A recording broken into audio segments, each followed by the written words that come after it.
సర్వాధికారియు నిరంతర స్తోత్రార్హుడు యేసుక్రీస్తు ప్రభు వారి ప్రశస్త నామంలో ఉదయకాలపు వర్తమానాల కొరకు ఎదురు చూస్తున్న మీ అందరికీ ఇమాన్యుయల్ మినిస్ట్రీస్ తరపున మా శుభాభివందనాలు తెలియచేస్తూ ఉన్నాను. క్రీస్తునందు మాకు అత్యంత ప్రియమైన దైవజనాంగమా, ఎలా ఉన్నారు? కుటుంబంలో కుటుంబ సభ్యులందరూ క్షేమంగానే ఉన్నారు కదూ? అవును. నిన్నటి దినాన ఆరాధనకు వెళ్ళొచ్చారా? ఏ వర్తమానం ద్వారా ప్రభు మీతో మాట్లాడారు? మన ఇమాన్యుయల్ మినిస్ట్రీ సెంట్రల్ మందిరం నుండి నిన్నటి దినం 3 దివ్యమైన వర్తమానాలు పగటిపూట ఆరాధనలో, సాయంకాలం దైవజనురాల ద్వారా మరో దివ్యమైన వర్తమానం పరిశుద్ధాత్మ దేవుడు అందించారు. వినకపోతే తప్పకుండా విని ఆశీర్వదించబడగలరని ప్రేమతో మీ అందరికీ మా మనవి. అవును, ఈరోజు ఉదయకాలం లేచి ప్రార్థించుకున్నారా? తమ్ముడు, చెల్లి, నేను ఆరాధనకు వెళ్ళొచ్చాం కదా, బాగా అలసిపోయాం, క్రిస్టమస్ హడావుడిలో పడిపోయాం, ఈరోజు ప్రార్థన చేయకపోతే ఏమైందిలే, తర్వాత చేసుకుందాంలే అని అలసత్వంతో ఈరోజు లేవలేదు కదూ. ఇంట్లో ఉదయకాల ప్రార్థన జరగలేదు కదూ. నిన్న చేసుకున్నాంగా, నిన్న ఆరాధనకి వెళ్ళొచ్చాంగా అని అనుకుంటూ ఒకంత అశ్రద్ధ కనపరిచారు కదూ. సుమి, ఈనాటి భక్తి ఆనాడే మనం సంపాదించుకోవాలి. ఈనాటి మన్నా ఆనాడే సమకూర్చుకోవాలి. నిన్నటి భక్తి ఈరోజు నీకు పవిత్రత ఇవ్వలేదు. ఈనాటి ప్రార్థన రేపు నీకు కాపుదల కాక, ఏ నాటి ప్రార్థన, ఏ నాటి మన్నా ఆనాడే మనం తప్పకుండా ఏరుకోవాలి సుమి. ఒకవేళ ఇంకా ప్రార్థన చేసుకోకపోతే ఈ వర్తమానం విన్న తర్వాత అయినా కొద్దిసేపు అయినా ప్రార్థనలో గడిపి, దేవుని సన్నిధిలో గడిపిన తర్వాతే గడప దాటి బయటకు వెళ్ళాలని మీ అన్నగా, మీ కుటుంబ సభ్యునిగా, మీ తోబుట్టువుగా నా చేతులు జోడించి బ్రతిమలాడుకుంటున్నాను. ప్రార్థన చేసుకుంటారు కదూ, మంచిది. ఈరోజు మరి ప్రాముఖ్యంగా డిసెంబర్ నెల 22వ తారీఖు ఈ దినం ఉదయం 10 గంటలకి మెదక్ టౌన్లో మీ అందరి ప్రార్థన ద్వారా పరిశుద్ధాత్మ దేవుడు మెదక్ టౌన్లో మనకు అనుగ్రహించిన మందిరం, ఆ మందిరం యొక్క ప్రతిష్ఠ ఆరాధన ఉదయం 10 గంటలకు జరగబోతుంది. మన ఆత్మీయ తండ్రి దైవజనులు రాజశేఖరయ్య గారు వస్తూ ఉన్నారు. దూర ప్రాంతాల్లో ఉన్నవారు లైవ్ చూడండి. మెదక్ పరిసర ప్రాంతాల్లో ఉన్న ప్రతి క్రైస్తవ కుటుంబానికి ఇదే మా ప్రేమపూర్వకమైనటువంటి ఆహ్వానం. మెదక్ ప్రాంతంలో ఓ మహిమ కలిగిన పరిచర్య జరుగునట్లుగా, వేలాది కొలది ప్రజలకు ఆ పరిచర్య దీవెన కారణంగా ఉండునట్లుగా మీ అందరి ప్రార్థనలో ఎత్తిపట్టుకోనండి. మందిర పనులు ఇంకా మిగిలిపోయి ఉన్నాయి. ఇంత హడావుడిగా మందిర డెడికేషన్ జరిగించడానికి కారణం, రేపు క్రిస్టమస్, అలాగే జనవరి 1 ఈ ఆరాధనలు జరిగించుకోవటానికి మనకు స్థలం అవసరం గనుక త్వరగా ఈ కార్యక్రమం మేము ఏర్పాటు చేసాం. అందరూ లైవ్ చూస్తూ ఆశీర్వదించబడగలరని ప్రేమతో మీ అందరికీ మనవి చేస్తూ, ఈ మందిరం నిర్మించబడుతున్న ఈ దినాల్లో ఒక వర్తమానం పరిశుద్ధాత్మ దేవుడు మీతో పంచుకోమని నా హృదయాన్ని పురికొల్పారు. పురికొల్పిన ఆ వర్తమానం చూద్దాం రండి. ప్రసంగి గ్రంథం 11వ అధ్యాయం 1వ వచనం. నీ ఆహారమును నీళ్ల మీద వేయుము, చాలా కాలము తర్వాత అది నీకు కనబడును. విన్నారా? నీ ఆహారము నీళ్ల మీద వేయి, చాలా కాలం తర్వాత అది తప్పకుండా నీకు కనబడుతుంది. వెంటనే కనబడకపోవచ్చు, చాలా కాలం తర్వాత తప్పకుండా అది నీకు కనబడుతుంది. మెదక్ ప్రాంతంలో పరిచర్య ప్రారంభించాలని రమారమి 7-8 సంవత్సరాల నుంచి మేము ప్రార్థన చేస్తూ వచ్చాం. మెదక్ చుట్టుపక్కల అనేక గ్రామాల్లో, అనేక ప్రాంతాల్లో దేవుడు మీ అందరి ప్రార్థన ద్వారా మనకు బ్రాంచ్ మందిరాలు ఇచ్చారు. అనేక గ్రామాల నుంచి మన మందిరాలకు ప్రజలు వస్తారు. సెంట్రల్ మందిరంలో ఎలా పరిచర్యను ప్రేమించి సేవకులను హత్తుకుని భక్తిగా బ్రతికే ప్రజలను కృపగల దేవుడు ఎలా అనుగ్రహించారో, ఆ పల్లెటూరు ప్రాంతాల్లో కూడా పరిచర్య కొరకు ప్రాణం పెట్టి అనేక మంది భక్త జనాంగాన్ని దేవుడి పరిచర్యకు వరంగా ఇచ్చారు. అయితే కొన్ని సంవత్సరాల నుంచి దేవా మెదక్ చుట్టూత అన్ని ప్రాంతాల్లో చాలా ప్రాంతాల్లో ఇచ్చావు, మెదక్ టౌన్లో కూడా ఇవయ్యా అని సుమారుగా 7-8 సంవత్సరాలు ప్రార్థన చేశాం. దేవుని సన్నిధిలో చేయబడిన ప్రార్థన ఎప్పటికీ వ్యర్థం కాదుగా. ఏదో ఒకరోజు ఆ ప్రార్థనకు దేవుడు జవాబిస్తాడుగా. అడిగిన దానికంటే ఊహించిన దానికంటే ఆ దేవుడు అత్యధికంగా కార్యాలు చేస్తాడుగా. 8 సంవత్సరాల తర్వాత ఈ ప్రార్థనకు దేవుడిచ్చిన ప్రతిఫలం మీరు చూస్తున్న ఈ దివ్యమైనటువంటి మందిరం.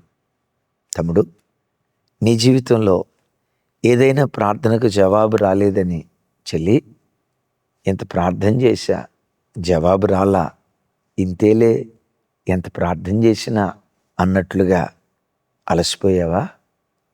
దేవుడు ఆలస్యం చేస్తున్నాడా? ఒకటి విశ్వసించు, దేవుడు ఎంత ఆలస్యం చేశాడో అంత అద్భుతమైన దాన్ని నీ ఒడిలో దేవుడు వేస్తాడు. దేవుని ఆలస్యం అద్భుతాలకు సంకేతమే కానీ అలక్ష్యానికి సంకేతం కాదు. నిన్ను మర్చిపోయాడు అనేదానికి సంకేతం కాదు. ఎంత ఆలస్యం చేశాడో అంత అద్భుతమైన ఈవి, అంత స్థిరమైన ఈవి నువ్వు పొందుకోబోతున్నావు అన్న సంగతి గ్రహించు. కూర మొక్కలు ఉన్నాయి, కూర మొక్క వేస్తే అదే కూరగాయల మొక్కలు ఉన్నాయి, వేసిన నెలలోనే అది చెట్టు అవుతుంది. 2-3 నెలల్లోనే పూత పంట చేతికి వస్తుంది. 3వ నెలల నుంచే కాయలు కొయ్యగలుగుతాం కదా. 3 నెలలు దండిగా ఆ టమాటా చెట్టు, వంకాయ దండిగా 3 నెలల్లో విరగగా వస్తుంది. విచిత్రం, 6-7 నెలలకల్లా దాని జీవితం అయిపోద్ది. కొందరి ఆశీర్వాదం ఎట్లా ఉంటుందో చెప్తాను. కీర్తనకర్త భక్తులైన దావీదు గారు ఇలా అంటాడు. 37వ కీర్తన మొదటి 2 చరణాలు, అలాగే 35వ చరణం. చెడ్డవారిని చూసి నీవు వ్యసనపడకము, దుష్కార్యములు చేయువారిని చూసి మత్సరపడకము. వారి గడ్డి వలె త్వరగా ఎండిపోవుదురు, పచ్చని కూర వలె వాడిపోవుదురు. 35వ వచనం. భక్తిహీనులు నిర్మూలము కాగా నీవు చూచెదవు. భక్తిహీనుడు ఎంతో ప్రబలియుండుట నేను చూచితిని. అది మొలిచిన చోటనే విస్తరించిన చెట్టు వలె వాడు వర్ధిల్లియుండెను. అయినను ఒకడు ఆ దారిన పోయి చూడగా వాడు లేకపోవును, ఎంత వెతికినను గాని వాడు కనబడకపోయెను. విన్నారా? లోకంలో భక్తిహీనుడు కూర మొక్కలాగా ఆశీర్వదించబడతాడు, కాయగూరలాగా ఆశీర్వదించబడతాడు. అలా విత్తావు, 3వ నెలలో పంట స్టార్ట్ అయింది, 3-4 నెలలు విరగా కాత కాస్తుంది, ఫుల్లుగా ఫలాలు ఇస్తుంది. మొత్తానికి 7వ నెల గడిచేసరికి ఆ చెట్టుకి అక్కడ ఉండదు, నరకబడిపోద్ది. ఆ కూర మొక్క 3వ నెలలోనే అది ఫలించడం ప్రారంభించింది. ఆ ప్రక్కనే ఒలీవ చెట్టు వేసాం, ఒలీవ విత్తనం వేసాం. ఒలీవ విత్తనంలో నుంచి మొలకొచ్చి, ఆ మొలకలో నుంచి మొక్కొచ్చి, ఆ మొక్కలో నుంచి చెట్టు వచ్చి, ఆ చెట్టులో నుంచి ఫలాలు రావాలంటే ఇంచుమించు 5-6 సంవత్సరాలు పట్టింది. ఈ ఒలీవ చెట్టును చూసి టమాటా చెట్టు, వంకాయ చెట్టు అంటదంట, చూడు చూడు నేను 3 నెలల్లోనే చెట్టునయ్యా, చూడు చూడు 3 నెలల్లోనే నేను ఫుల్గా కాపు కాస్తున్నా, చూడు చూడు ఎరగగాసా, నువ్వు ఉన్నావు 3 నెలల్లో కనీసం మొలకెత్తను కూడా మొలకెత్తల, చిన్నపాటి మొక్క కూడా రాలా, నన్ను చూడు నా సోకు చూడని ఈ కూర మొక్క అనుకుంటుందట. నిజమే, ఒలీవ చెట్టుకు దేవుడిచ్చే ఆశీర్వాదం ఎప్పుడు ఆలస్యంగానే ఉంటుంది. విచిత్రం, 6 సంవత్సరాల తర్వాత అది చెట్టు అయ్యి 6వ సంవత్సరంలో కాపు గాయటం ప్రారంభించింది కదా. ఒలీవ చెట్టు ఎన్ని సంవత్సరాలు బ్రతుకుతుందో తెలుసా? 1000 సంవత్సరాలకు పైగా బ్రతుకుతుంది. కొంతమంది చరిత్రకారులు అంటారు అసలు దానికి మరణమే లేదని. ఇజ్రాయేల్ దేశంలో 2000 సంవత్సరాల నుంచి 2000 సంవత్సరాల క్రితపు ఒలీవ చెట్లు ఎప్పటికీ ఉన్నాయని. కూర మొక్క భోగం 6 నెలలు, ఒలీవ చెట్టు యొక్క వైభోగం 2000 సంవత్సరాలు. 2000 సంవత్సరాలు పూత పోస్తానే ఉంటుంది, కాయలు కాస్తానే ఉంటుంది, నీడనిస్తానే ఉంటుంది, ఆశ్రయాన్ని కల్పిస్తూనే ఉంటుంది. తమ్ముడా, చెల్లి, నీ ఆశీర్వాదం ఒలీవ చెట్టు లాంటి ఆశీర్వాదం. ఆలస్యమేమో, అద్భుతమైన దాన్ని నీ ఒడిలో వేస్తాడు. నా ప్రార్థన ఏమైపోయిందో, మెదక్ కోసం మేము చేసిన ప్రార్థన ఏమైపోయిందో, సంఘం కాచిన కన్నీళ్ళు ఏమైపోయాయో, 21 దినాల ఉపవాస ప్రార్థనలో చేసిన రోదన ధ్వని ఏమైపోయిందో మనుషులుగా కొన్నిసార్లు అనుకుంటాం. విశ్వసించు, దేవుని సన్నిధిలో చేయబడిన ప్రార్థన ఎప్పటికీ ఎన్నటికీ వ్యర్థం కాదు. అమెరికా దేశంలో ఉద్యోగం కొరకు క్రైస్తవ దేశాలుగా పిలువబడుతున్న దేశాల్లో గొప్ప ఆధ్యాత్మిక ఉద్యమాన్ని దేవుడు రగుల్చున్నట్లుగా ఆయా దేశాల కొరకు మనం ప్రార్థన చేశాంగా. మన ప్రార్థన వ్యర్థమైందా? దేవుని కృప ఈరోజు అమెరికా దేశంలో ఆధ్యాత్మిక ఉద్యమాన్ని దేవుడు కలుగు చేస్తున్నాడు. 2025 సంవత్సరంలో అమెరికా దేశంలో రమారమి 2 కోట్ల బైబిళ్ళు అమ్ముడుపోయాయట. అమెరికా దేశంలో ఉన్న యూత్ ఈరోజు కిర్క్ మరణం తర్వాత 40% యూత్ మందిరాలకి వెళ్ళటం ప్రారంభించారట. ఇంకొక అద్భుతం చెప్పమంటారా? అమెరికా దేశంలో ఫ్లారిడా అనే రాష్ట్రంలో జాక్సన్ విల్లే అనే పట్టణంలో ఫస్ట్ బాప్టిస్ట్ చర్చ్ ఉంటుందట. సహోదరులు జాషువా డానియల్ గారు Christian minority vice chairman Andhra ప్రాంతానికి. ఆ సహోదరులు నాకు చెప్పిన విషయం, వారు అమెరికా దేశంలో ఉన్నప్పుడు ఫస్ట్ బాప్టిస్ట్ చర్చ్కి వెళ్ళేవారట. ఆ రోజుల్లో ప్రతి ఆదివారం 18,000 మంది ప్రజలు వచ్చేవాళ్ళట. ఈ 2025 సంవత్సరంలో అదే మందిరానికి ప్రతి ఆదివారం 26,000 మంది ప్రజలు వస్తున్నారట. ఎంత గొప్ప ఆధ్యాత్మిక ఉద్యమం మీకు తెలుసా? రాగల దినాల్లో చెప్తాను. అమెరికా దేశంలో వికీపీడియా ఫౌండర్, వికీపీడియా ఎన్సైక్లోపీడియా అని అంటామే, వికీపీడియా ఫౌండర్ యేసుక్రీస్తును స్వరక్షకునిగా అంగీకరించాడు. ఒకప్పుడు నాస్తికుడిగా బ్రతికినవాడు. ఎందుకో తెలుసా? మన ప్రార్థనలు ఎప్పటికీ వ్యర్థం కావు. నీ ప్రార్థన ప్రభావం ఏదో ఒక రోజు నిశ్చయంగా నీ కుటుంబంలో, నీ పిల్లల జీవితాల్లో, నీ వ్యక్తిగత ఆధ్యాత్మిక జీవితంలో తప్పకుండా నెరవేర్చబడుతుంది. తప్పకుండా నా దేవుడు నెరవేరుస్తాడు. వెంటనే కనబడకపోవచ్చు.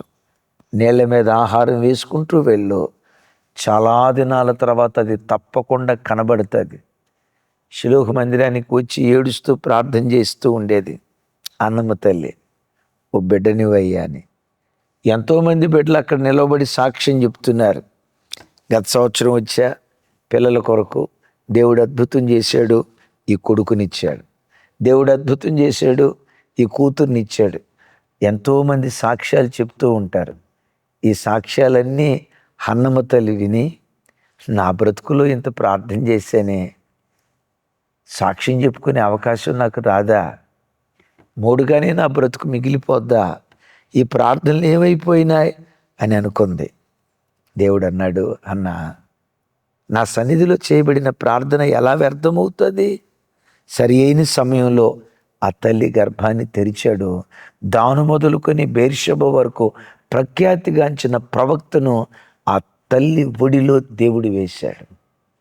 అన్నం అనుకుంది, నేల మీద ఆహారం వేశా, ప్రార్థన చేశా, వ్యర్థమైపోయిందేమో అని అనుకుంది.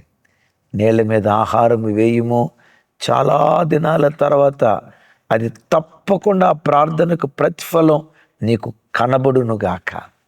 తమ్ముడు, చెల్లి, ఏ ప్రార్థనకు జవాబు రాలేదు, కనపడలేదు, ఏ ప్రార్థనకు ప్రతిఫలాన్ని నేను చూడలేకపోయాను, ఏడుస్తున్నావు, కలవరపడకు. అలా దేవుని సన్నిధిలో ప్రార్థన చేసుకుంటూ వెళ్ళు.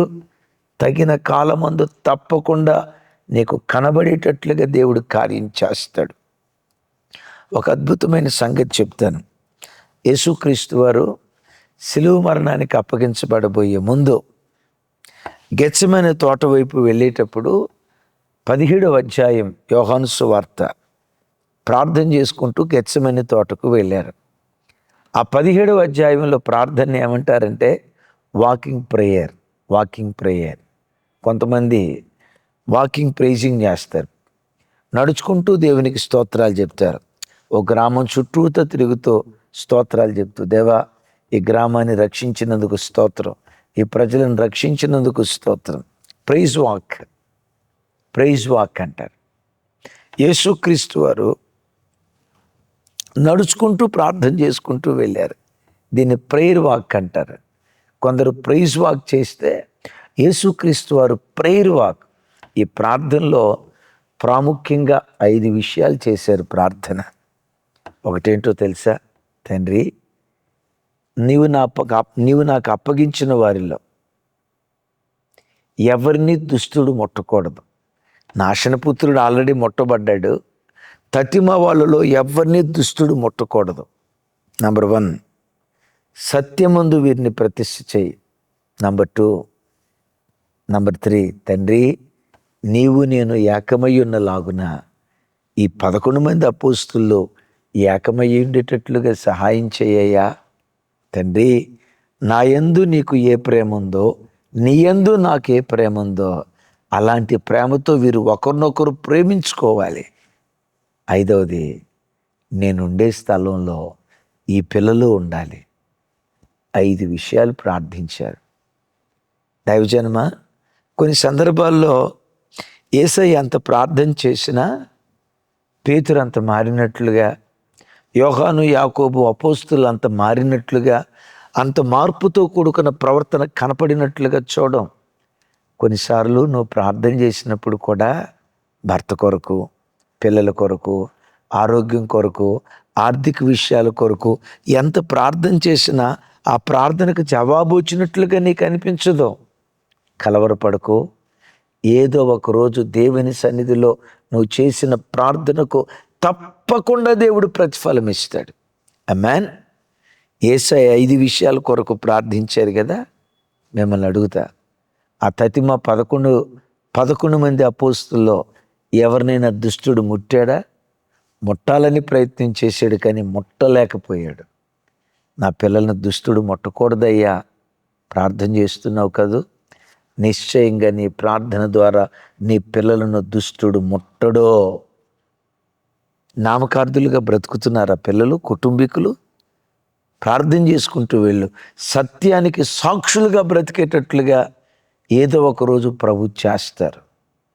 శిష్యులు కొట్లాడుకుంటూ ఉండేవాళ్ళు, నేను గొప్ప. ఐక్యత లేదు. యేసయ్య ప్రార్థన చేశారు. గెత్సెమనే తోట నడుచుకుంటూ వెళ్ళి చేసిన ప్రార్థన వ్యర్థమైపోయిందా? ఆ చివరికి 11 మంది అపోస్తులు, 12 మంది అపోస్తులు ఏక మనసుతో, ఏక భావంతో, ఏక తాత్పర్యంతో, ఏక హృదయంతో బ్రతికినట్లుగా అపోస్తుల కార్యాల్లో మనం చూడమా?